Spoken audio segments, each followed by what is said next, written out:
teman-teman. Dalam video ini, kita akan bersama-sama mengenal model pembelajaran HiScope.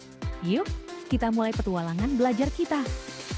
HiScope adalah model pembelajaran aktif yang berpusat pada anak, dikembangkan oleh David Weikart. Model ini menekankan perencanaan, pelaksanaan, dan refleksi oleh anak. Anak-anak diberi kesempatan memilih aktivitas sendiri, mengeksplorasi, dan merefleksikan pengalaman mereka melalui pendekatan plan, do, dan review. Tujuan utama model pembelajaran HiScope adalah mengembangkan anak menjadi pembelajar yang mandiri, bertanggung jawab, dan percaya diri.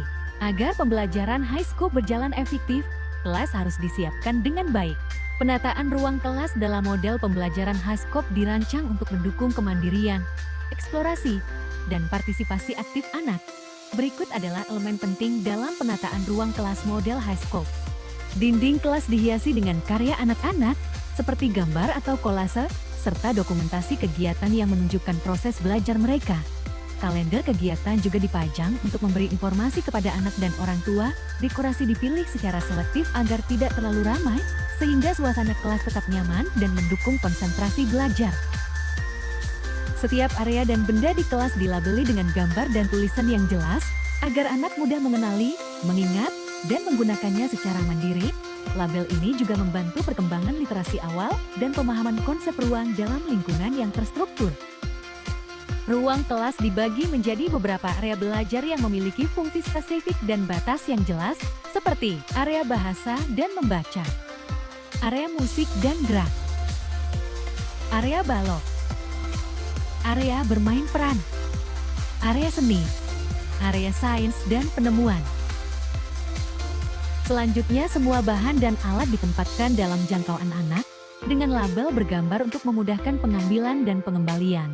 Rak-rak terbuka dan berlabel yang mendukung anak untuk belajar tanggung jawab dan kerapian.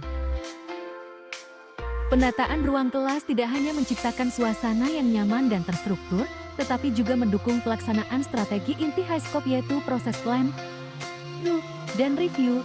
Lingkungan yang kaya alat dan bahan multisensori ini memungkinkan anak-anak belajar secara aktif melalui pengalaman langsung yang sesuai dengan minat dan gaya belajar mereka. Selanjutnya ada ruang refleksi dan diskusi kecil sebagai tempat anak dan guru melakukan sesi review atau bercerita setelah melakukan aktivitas kegiatan. Dengan rutinitas yang terstruktur, anak-anak didorong untuk aktif, mandiri, dan berpikir kritis, sementara guru berperan sebagai pendamping. Nah, selanjutnya yuk kita kenali bersama langkah-langkah utama dalam model pembelajaran HiScope. Langkah pertama adalah plan perencanaan. Anak memilih apa yang ingin mereka lakukan. Mereka memikirkan langkah-langkah yang perlu diambil, dan mungkin juga memilih dengan siapa mereka ingin bermain. Guru membantu dengan memberikan pertanyaan terbuka yang mendorong pemikiran anak, seperti apa yang ingin kamu buat hari ini? Atau bagaimana kamu akan memulai permainan ini?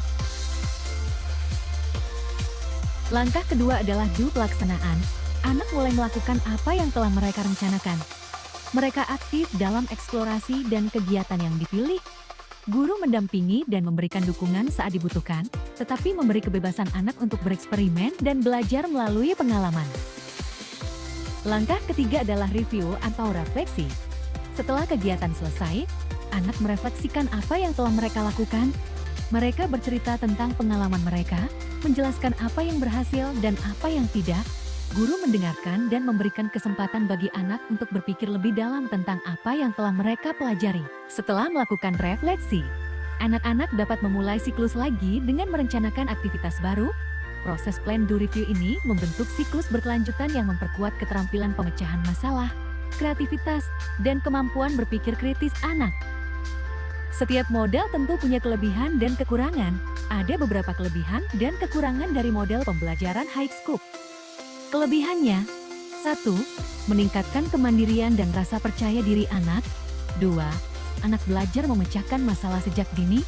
3. Guru berperan sebagai fasilitator, bukan pengarah. 4. Fokus pada pengembangan seluruh aspek anak seperti kognitif, sosial, fisik, dan emosional.